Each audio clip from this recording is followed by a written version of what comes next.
Senhor presidente, senhoras e senhores senadores, venho a essa tribuna falar de algo que sempre foi muito caro para nós, baianos, e que atualmente nos tem afligido pelos riscos e ameaças que vem sofrendo. Refiro-me à riquíssima multirracial cultura baiana. A simples menção ao nome Bahia costuma evocar referências culturais que orgulham seus filhos, despertam a admiração de brasileiros de todas as regiões e atraem turistas por todo o ano. Impossível pensar a cultura brasileira sem inserir a Bahia logo nos primeiros parágrafos. Não obstante, o valor da cultura baiana para a própria Bahia e para o Brasil é de estarrecer o plano inferior a quem ela tem sido submetida nos últimos tempos. Tratamento esse absolutamente incompatível com a sua importância e relevância. Se para nada fosse mais justificável a valorização da cultura do meu Estado, bastaria tão somente o excepcional incentivo que proporciona ao turismo. E vejam, quando falo em cultura baiana, não estou me referindo apenas aos belíssimos sítios arquitetônicos, às igrejas, casarios e ruelas de Salvador ou de cidades como Porto Seguro, Ilhéus, Cachoeira e tantas outras. Nem tampouco somente aos terreiros, às manifestações religiosas, às festas afro-brasileiras que pontuam no Estado por todo o ano.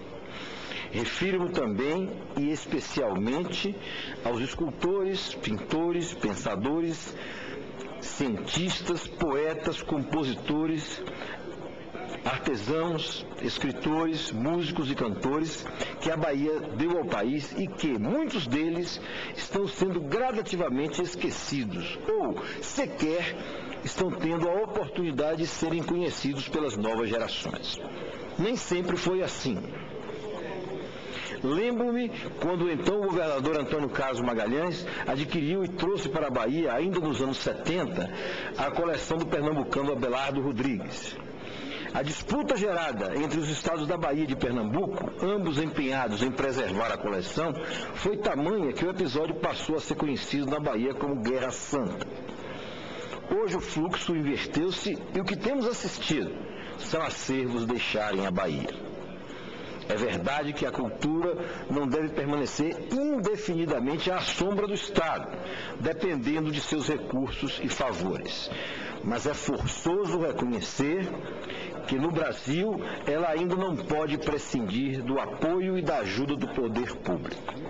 Vejam, por exemplo, a região do Pelourinho, em Salvador, que a inteligência e a obstinação de Antônio Carlos Magalhães, inicialmente como prefeito, depois como governador, trouxeram de volta ao convívio social e à vida cultural e turística. Antes, área de acentuada deterioração física e social, o Pelourinho, restaurado pela ACM e coração do Centro Histórico de Salvador, primeira capital do Brasil, voltou a bater forte, sendo inclusive tombado como patrimônio da humanidade. A restauração do Pelourinho é o exemplo de que é possível, viável e lucrativo resgatar a memória baiana. Infelizmente, os dias atuais voltam a nos assombrar com imagens de degradação do mesmo Pelourinho, tristes imagens que pensávamos pertencer ao passado, mas que são também exemplo e advertência de que não se pode quedar sob o conforto de obras feitas.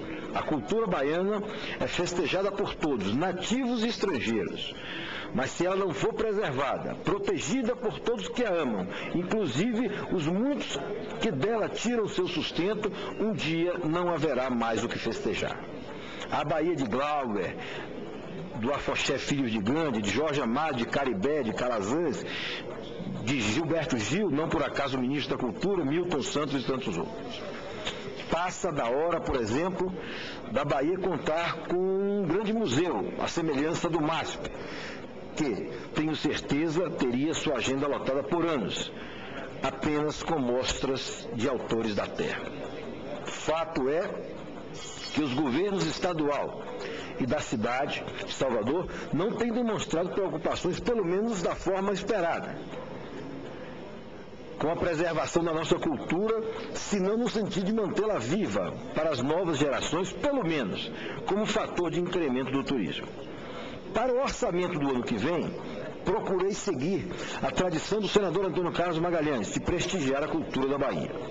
Apresentei uma emenda que, se aprovada, contribuirá com 25 milhões de reais para a nova e urgente recuperação do Pelourinho, uma vez que, reconhecidamente, o governo do Estado carece de mais recursos para acelerar o processo de revitalização e preservação deste importante acervo cultural da cidade do Salvador, passagem obrigatória de todo turista que visita nossa capital. Apresentei também emendas individuais para entidades de caráter cultural, como a Fundação Casa de...